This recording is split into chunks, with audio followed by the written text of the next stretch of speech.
Perkenalkan, nama saya Anggita Rusdi dengan NIM 2304010021. Di sini saya akan menjelaskan mengenai masalah lingkungan global, konservasi, dan pencemaran. Jadi, pencemaran lingkungan sebagai ancaman bagi kehidupan. Pencemaran lingkungan merupakan salah satu permasalahan global yang paling kompleks dan berdampak luas.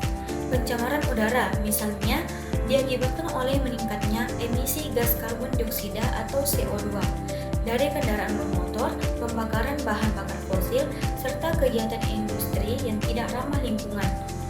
Akibatnya, lapisan ozon semakin menipis dan suhu bumi mengalami peningkatan yang signifikan. Berdasarkan data dari World Health Organization atau WHO tahun 2022, sekitar 7 juta jiwa meninggal setiap tahunnya akibat penyakit yang disebabkan oleh polusi udara seperti asma, bronkitis kronis, dan penyakit jantung.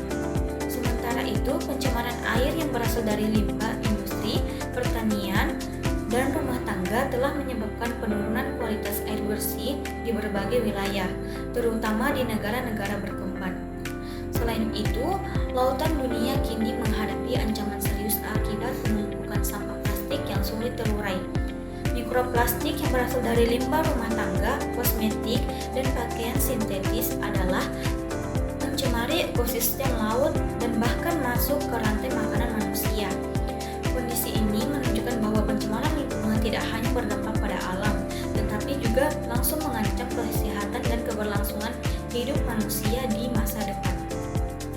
Jadi selanjutnya, krisis konservasi dan menurunnya keanekaragaman hayati. Konservasi lingkungan merupakan upaya penting untuk menjaga kelestarian sumber daya alam dan keanekaragaman hayati. Namun kenyataannya, praktik konservasi seringkali terhambat oleh kepentingan ekonomi dan politik. Deforestasi yang masif untuk pembukaan lahan pertanian, perkebunan, dan tambang menyebabkan hilangnya habitat alami bagi berbagai spesies tumbuhan dan hewan.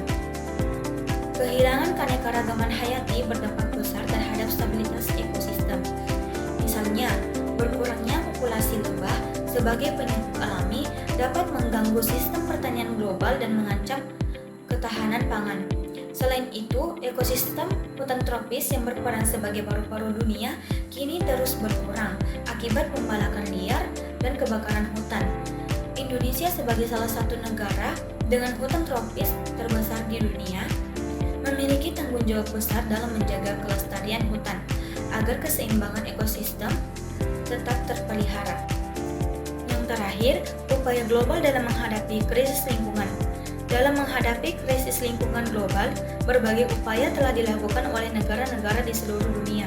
Paris Agreement yang disepakati pada tahun 2015 menjadi langkah penting dalam menekan laju emisi gas rumah kaca.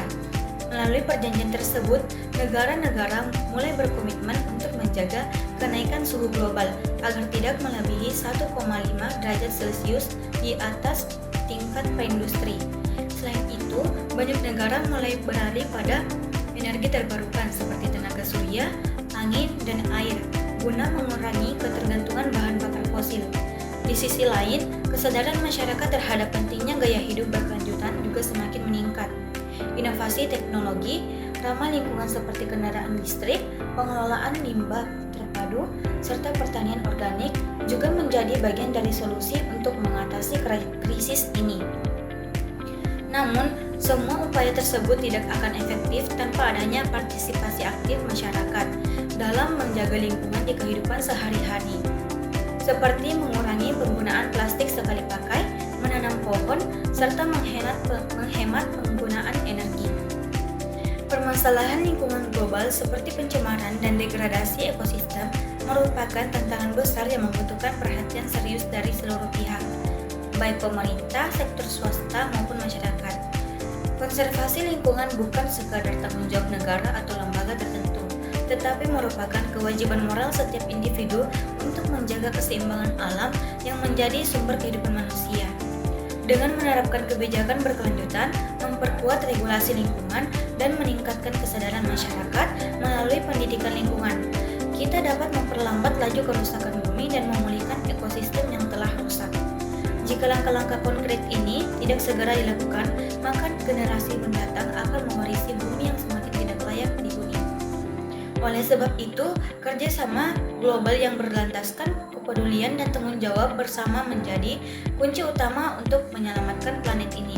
Melindungi bumi berarti melindungi masa depan umat manusia. Jadi kesimpulan, masalah lingkungan global tidak dapat diselesaikan secara instan, melainkan memerlukan kerjasama lintas negara dan kesadaran kolektif seluruh masyarakat dunia. Konservasi sumber daya alam dan pengendalian pencemaran harus berjalan seiring untuk memastikan keberlanjutan planet ini bagi generasi mendatang.